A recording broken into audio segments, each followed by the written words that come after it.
Hi, my name is Amazing from Origin, and this is my basic champion guide to Xin Zhao.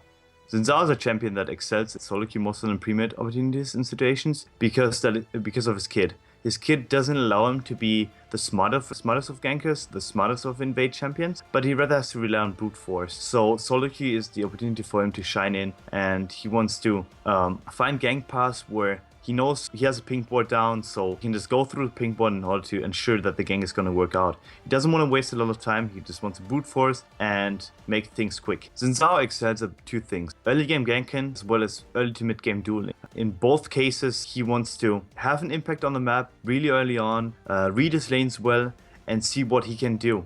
As I said before, the brute force part about him is pretty big, so he cannot just rely on the enemy to basically just play the lane normally and everything like that and he's able to punish that. But he rather has to wait for mistakes to happen, and these mistakes is something are things that Xin Zhao is able to punish really strongly. So he has to wait for opportunities where these mistakes happen.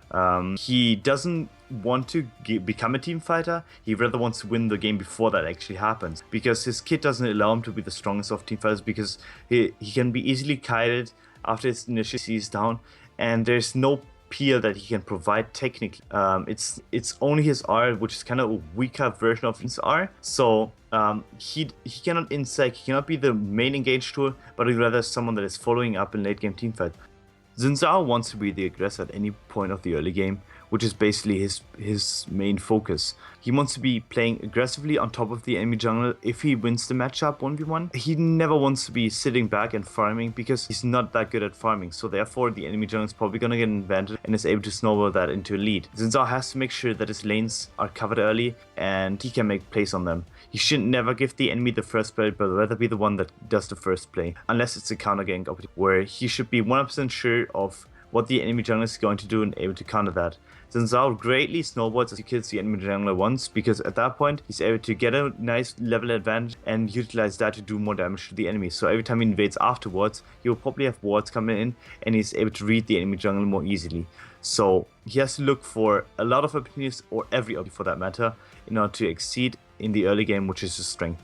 With Xin Zhao, you kind of want to have brute force, as I already mentioned. So you wanna have the enemy overextend in order to do the most damage. It's not a situation where, with for example Lee Sin, where you can ward W over the Drake pit and then make a sneaky gank happen. But with Xin Zhao, you have to walk around or walk right through the river. So in an ideal situation, what you want to look for is to have a top or mid lane pushing for the enemy, so you can sneak up behind them or walk behind them and basically be in auto attack range before you use the E. So you want to auto attack Q, and as soon as the enemy uses the gap closer or flashes, you want to follow up with the E, and if the 3 talent strikes still didn't proc and the knockup didn't proc yet, it's gonna follow suit to the E. So you basically bait the enemy team flashing away or dashing away, and then use the gap close in order to ensure that he's gonna be knocked up again and therefore killed in most situations. I think if Xin Zhao is ever able to get a 3 talent strike completely on the enemy without him flashing, he's gonna be dead regardless of what's happened. So you want to look for the level 3, level 4 opportunities, because this is when Xin Zhao excels the most out of any jungle, because his Q damage is insane and really gives him abilities that probably only the likes of Elise and maybe Lee Sin can match. The role of Xin Zhao in the mid game or mid to late game team fighting is to be a secondary initiator, or someone that is more of a disruptor, to be fair. It's not a strength to team fight, but you can still do it if you time it right and you have the right moments to kind of use your spells. It shouldn't be a black and white scenario where you just think, okay, Xin Zhao does damage, so I have to E on the backline and I have to knock them up in order to lock them down. This is not always the case. You want to look for opportunities where you can split the front and the backline or cause as much destruction as possible between them. So maybe similar to a Lee Sin, but not quite as efficient as Lee Sin is able to do it. You basically want to E on the front line and maybe ult them away from your backline, or ult the backline away from the front line, so they're gonna disrupt it and split. These are the opportunities they can look for. But in most cases, I think a basic combo on the front line and waiting for a right opportunity to basically use your ultimate is something you should look out for, and just to give your backline ability to kill the enemy front line before they kill you.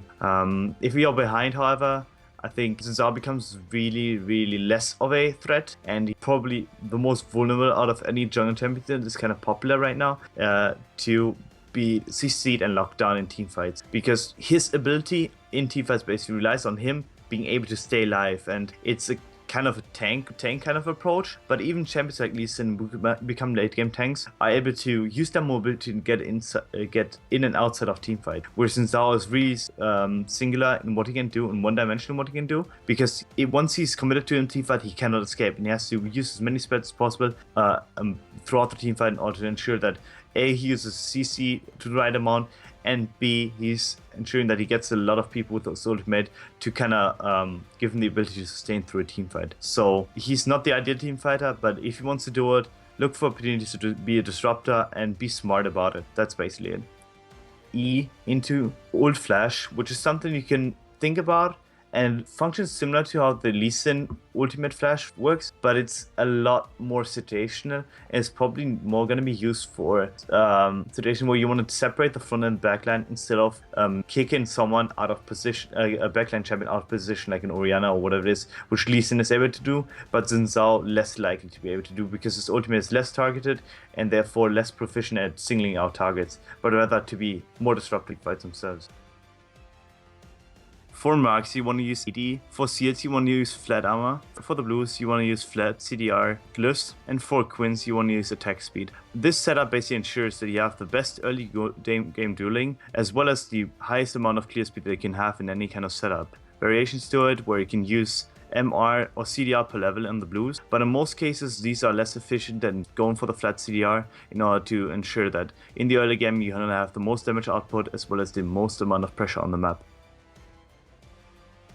For the masteries on Xin Zhao, you want to go for 12 or 18, simply to ensure that you're going to get the strength of the ages, which is, in my opinion, the strongest jungle mastery in the game right now. In the ferocity tree, obviously attack speed is pretty interesting, as well as the increased damage, like the double-edged sword that kind of gives you a nice in the early game especially, as well as vampirism and the oppressor. Oppressor is a mastery that some people may overlook because bounty hunter just seems something that maybe in solo queue should be more attractive, but Oppressor always will give you more damage as soon as you E, Q, or rep buff someone, so therefore it's the mastery to go with, half keystone to go with technically. In the defensive tree, we obviously have the health regen, recovery mastery coming in, tough skin, just so you could sustain better through the jungle in order to ensure that you're gonna have good clear and safe clear, as well as veteran scars kind of help you out in the early game and give you a nice little HP boost in order to fight the enemy jungler maybe even. And down the line you have insight, and afterwards you can decide if you want to go for swiftness, which basically gives you tenacity and slow resist, or you want to go for the legendary guardian mastery. This is kind of disputable,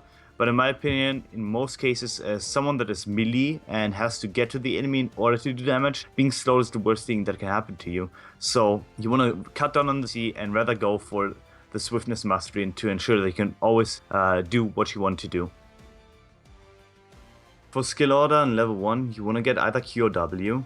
It depends if you have a solo start, in which case you should probably opt for W. But in a start where you have a laner that helps you a bit and allows you to basically clear the camp faster, you should go for the Q, just because knock-up gives you extra damage and the 3-10 strike technically just exceeds the damage that you get from W. At level 2, basically the same concept applies, that you should either get Q or W, whichever you didn't get first. And at level 3, obviously for the gank, and to look for gank opportunities, you should go for the E. It will help. Like, this basic concept of Xin Zhao is to do stuff early game, and if you don't have like all 3 spreads at level 3, there's nothing you can do at level 3. That's just how it is, and it basically applies for a lot of other junglers too. You want to max Q first, which is basically the strongest spell in this kit in my opinion, because the CD reduction that you get by leveling up also applies to other spells, so every point in it is just really go to thing. Second, it's kind of a discussion about it, but I think due to the flattened ECD right now, that E is not to be max second anymore, which it used to be, but now W becomes more attractive to him, because you usually went for the E in order to ensure that you have like fast combos every time and everything like that. But now you don't need that anymore. You have the same combo speed every time because the CD has been flattened. So the W spell, which gives you an innate crit on the 3rd attack, as well as a nice boost of heal, is just something you should look out for, especially if you look to split push later on in the game. For Xin Zhao, there are two options to go with. Either you decide to go for the Devour, which basically gives you the nice stacking option in order to be mid to late game split pusher, or you decide to go for the Xin Zhao, which is basically making your team fighter and someone that provides a lot of utility with his R and his Q and his Get Closer and E, in order to sit on the enemy backline and just be as annoying as he can be. I'm going to elaborate on Xin Zhao first because I think it's the more approachable build for most situations, and you should definitely start out in trying to either go for the blue or red smite depending on what your preference is, because blue smite kind of allows you to gank better, red smite allows you to do it better. So if you have a good knowledge of where the enemy jungle is at all times and you can kind of find them in his jungle, then you should go for the red smite and definitely trust your own abilities in that scenario. Whereas if you were really gank heavy and you want to be following that style, then you should go for the blue smite just to ensure that your ganks are going to be more powerful, and you may not even have to get close with the E initially before you flashes. So you can do some fancy where you blue smite the enemy, walk up to him, auto attack Q, and then as soon as he flashes, you E into him and he's still gonna be slowed. So that is something that you just have to think about and see for yourself. In either way, you should path in Xin Zhao and probably obtain early boot, maybe even before finishing Xin Zhao, just to ensure that your ganks are still gonna be strong and you're not gonna be as reliant on your Get Closer as it is just something that is not to be used like initially on a gank, in my opinion. You want to have the ideal situation for him is always to come from the side or come from behind, auto attack Q, and then E after the flash or after the Get Closer of the enemy has been used. So just think about that. After building Xin Zhao and your initial boots, your tier 1 boots, you should probably upgrade your boots, and there are 3 options for you. Either there's a swiftness boot just to ensure that you're going to be on the map 24/7 and you're going to be walking from lane to lane and trying to gank as much as possible, which kind of replace the old mobility boots that used to be the flavor of the month technically. For the teamfight options, there's also obviously the Ninja Tabi to just give you a nice boost of armor against 80 heavy comps or auto attack heavy comps, or the Merc Treads, which would probably bode well, especially with the 15% CDR that you already have in the defense tree. If that adds up, you're going to be up to 40%, and it's going to help you stay alive in fight in case the enemy is CC heavy. Beyond that, good armor items in my opinion are Randuin and Deadman's Blade. Both of these items really give you this little edge in terms of team fight ability and allow you to chase people down or keep people occupied, which Xin Zhao's kit is pretty good at. For magic resist option, you should obviously go for an early Spectre Scout or the Aegis which builds into Locket, just to give you an early boost of MR and maybe give you more team fight utility, especially when it comes to the Locket, which just makes your early to mid game transition, which is basically, in my opinion, where Xin Zhao falls off, just a little bit more useful. So you're not gonna fall down as hard, still gonna be able to impact your team and impact the enemy team comp in case they're MR heavy.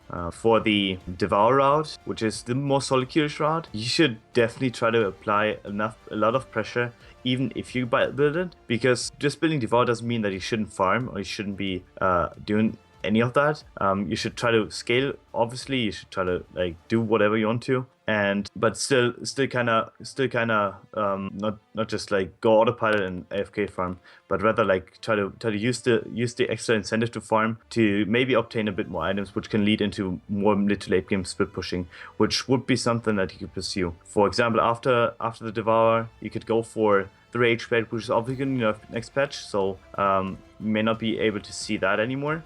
But offensive items that you could pursue if you want to do it are Triforce, the Titanic Hydra, which is this really situational, especially if you're going to devour, the HP pool of yours is going to be a bit lower, so it's not going to be as gold efficient. But in general, just Humors, Triforce, movement speed items that just give you this extra edge in terms of chasing people down and keeping them occupied. Thanks for watching this basic champion guide. Make sure to check out the rest of the guides over at lolclass.com.